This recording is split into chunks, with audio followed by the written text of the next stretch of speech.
Very good morning to all and respected Professor Ganesha, Vice Chancellor, ICFAI University, and Professor Narasimharao sir and Professor Murthy garu, respected faculty members, and my dear students and staff. And this is an important occasion. I have the privilege to interact with you in this morning. I congratulate Professor Narasimharao sir for organizing this Adopt a Bird program on this day in connection with International Bird Day and World Forest Day that has already over. And I think all of you are from uh, legal background. All of you are studying law courses. That's what I had heard. But I am not an academician nor a legal professional. But I am interested in law. With that intention only, I have come here to interact with you. And forests and law are not inseparable, because laws are very much essential to protect our forests and wildlife. And with that intention only, since beginning my career in 2000 year, I am regularly interacting with legal professionals like you in connection with many protection of forests, wildlife, or environmental issues. And your legal professionals have done a great job in India in protecting the forests and wildlife. Our forest officers' purview is very limited. We work under Indian Forest Act and Wildlife Protection Act, Forest Conservation Act provisions only. But to many legal professionals and like young brains like you interpret laws in an innovative way.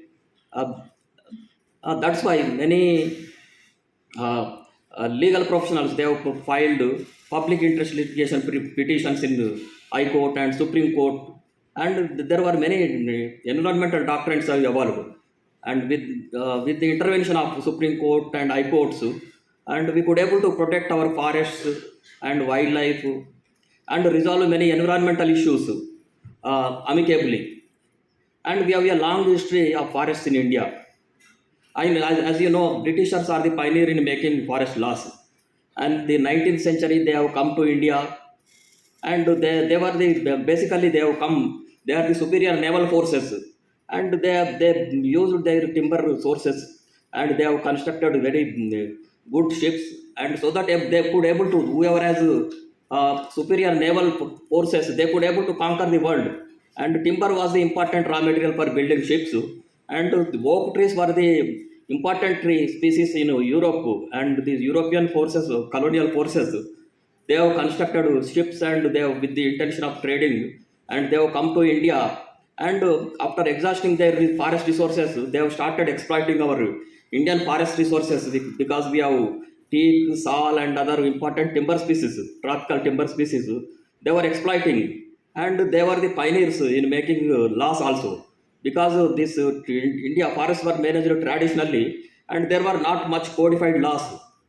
And they have started with the intention of acquiring our forests, and they want to manage in a systematic way. They have made forest laws, I think in 1864, and they have started forest department in India.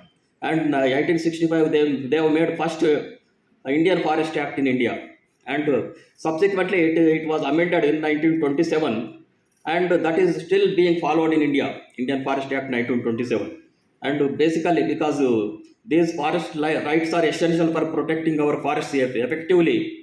And they have made forest policy also in 1878, and they have brought one Britishers are in pioneers, uh, and Germans were also good at in forestry. German forester Brandis was the first Inspector General of Forests in India, and he was they were Germans were systematically managing forests, and they are good in forest research, and they have brought to Brandis, and he was made Inspector General of India. And our institute, now our headquarters is at Dehradun, Indian Council of Forestry Research and Education. And I think if you happen to visit to the Dehradun, you can see a massive building constructed by Britishers, and that is our headquarters, and which was constructed in 1906 with the intention of systematic forestry research, and making forest research, and for taxonomy. They have studied a very enormous study on our Indian forests, and they have classified Indian forests into many 16 types. And at that time only this commercial plantations were started. This first teak plantation in India was started in Neelambur in Kerala, and with that they have made working plans for working our Indian forests. And India, because we were many traditional forest dwellers were also living inside the forests, and these British forest laws were the conflicting with our interest. That's why many revolts have come. You must have studied in history, like Santal rebellion and other areas. They have revolted against the British forest laws, and subsequently they were suppressed. But laws are essential, and we have still following the Indian Forest Act. But after independence, we have made Wildlife Protection Act 1972 and Environment Protection Act 1986, air laws, water laws, and other laws we have made. But there was an important development took place in 1992. Earth Summit was held at Rio in Brazil. At that time, and we are talking about biodiversity today, there was an important international treaty was held in Rio in 1992. That was the United Nations. Three important treaties were made: UNCED, um, one on biodiversity, UNCBD, United Nations Convention on Conference of Conserving Biodiversity, and another one UNFCCC for protecting our climate and reducing greenhouse gases, and third one was UNCCD for combating desertification. These were the important treaties, and India also signed all these treaties, and subsequently these um, parties they called what the signatories of all countries, they are called parties. Every year the conference of parties is being held, and we have a history of our institute as a history related to CBD. In 2012, the conference of parties 11 to CBD was held in Hyderabad. At that time, Government of India decided to make our institute, this Institute of Forest Biodiversity. And since 2012, we are working on forest biodiversity. As Narasimha Garu and Professor Ganesh Garu stressed upon biodiversity, our institute is also working in the direction for conserving the biodiversity. And there were many international conventions also. You must have studied this Ramsar Convention for protecting these water bodies and for migratory species, and other many international conventions are made. These are basically to for conserving the biodiversity, and we are India is also honoring these international treaties because we are all signatory to international conventions. And this in continuation of this CBD, there was a convention also held at Nagoya for protecting, as Narasimha sir was telling about that indigenous knowledge, for protecting indigenous knowledge. Nagoya Protocol for protecting biodiversity was also made. Indian government also subsequent to this CBD for fulfilling the international commitments, we have made Biodiversity Conservation Act in 2002 for protecting our biodiversity. And under Biodiversity Act, we have made many state biodiversity boards also, and National Biodiversity Authority was also created at Chennai. And under that, we are documenting biodiversity and conserving biodiversity, and any this forest related or wildlife or any biological resource, when it is commercialized, and the benefit should also reach the indigenous people who are the protectors, who are the managing those areas, those by conserving that biodiversity. They should get royalty if some company makes any commercial product and they market it and they get profits out of it, and there should be some share should be given to those local people. With that intention only, under Biodiversity Act, this state biodiversity boards were established, and they are make farming committees at village level also, and biodiversity management committees are formed at each panchayat level, and the main role of this BMC is to document its biodiversity, and they will maintain the biodiversity register, and so that in future if any bioresource is used by any company for commercializing, and then the local people of that area they can claim royalty from that profits of that biological resource. And this is the basic about Biodiversity Conservation Act. I think all of you are legal professionals. You have fair knowledge about our Indian forests and wildlife. But some of you may be pursuing environmental and forest laws. But nowadays it is very essential to get some specialization in forest laws or cyber laws or space laws. And because many are all are general laws they are studying. But if you specialize in some special law like patent laws or biodiversity laws, that will add to your uh, that will make you expert and competent professional in your field, because many there are under globalization and recent corporatization, many specialists are required, even legal professionals. If you specialize in some certain in your domain area, you will get good chance of becoming legal expert. And I think you are you know better way, but I suggest you to make some specialization in your laws, whether environment, forest, or any such other related area. And coming to our in India also, there are making many laws.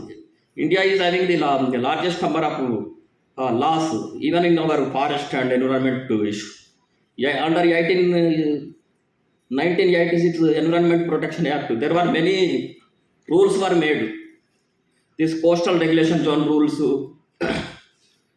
this waste management rules, medical waste management rules, many such rules were made under Section 3 of 1986 Environment Protection Act only. Only one section, under one section, many rules were made for controlling pollution of air, water, land, or other. Nowadays, pollution is a major problem, and for controlling global warming and reducing carbon emissions, and there were many courts. They have made some doctrines, and the Indian Constitution also, as you have studied, it supports the protection of wildlife, forests, and environment. As it is the duty of every citizen under Article 51AG, you must have studied that it is the duty to you should be compassionate with your wildlife, forests, and you should not destroy the lakes, rivers. You should not pollute. This is your fundamental duty. And also, it is not only your fundamental duty, it is the responsibility of the government also.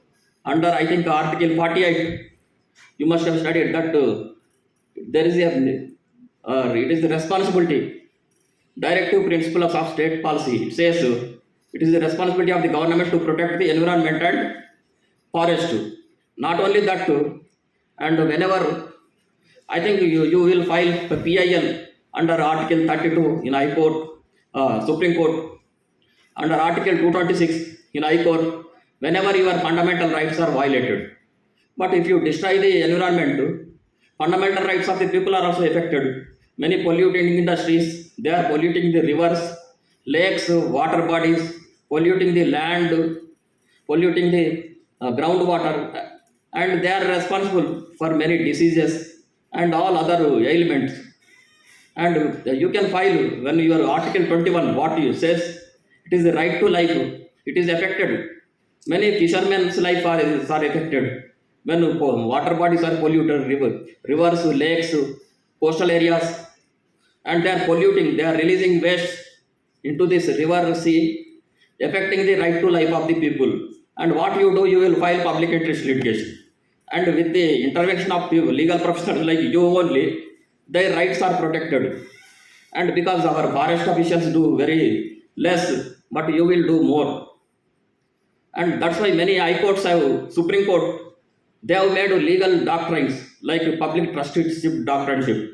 What it says, we are the forest resources are the common property resources, and there are no clear property rights, and we are all the owners. We should act like trustees for the public property. That is the principle of public doctrineship. And there are many other doctrines evolved by Supreme Courts with the intervention of many independent legal professionals, not by the department. They have filed from PIL, and these doctrines were evolved by High Court to Supreme Court, like polluter pays principle, precautionary principle, prevention principle, sustainable development principle. All these legal doctrines related to environment were evolved by Supreme Courts with the intervention of many independent legal professionals who have filed PPIL and got writs issued to the government. And with their intervention, we are able to protect our rivers, lakes, water bodies, forest areas from indiscriminate destruction. And in many other areas, in polluting industries were also closed. And what I want to say, it is the you have important role than our forest officers. We should not work in isolation, and forest officers can work with legal professionals. Then only we can effectively protect our environment, nature, and forest. And as you, I think you must be studying in environmental science, environmental law also one of your subject. Under that, and we can have some internship like on some project related to forests. Any case study you can take and study, and any if you are studying patent laws, any if your institute any develops any research product, you can take it as a case study for filing. Suppose any traditional knowledge is documented from any indigenous local people wherever they are using any local medicine or such thing, and you can assist us in how to file patent and how to get patent in a patent office related to biodiversity.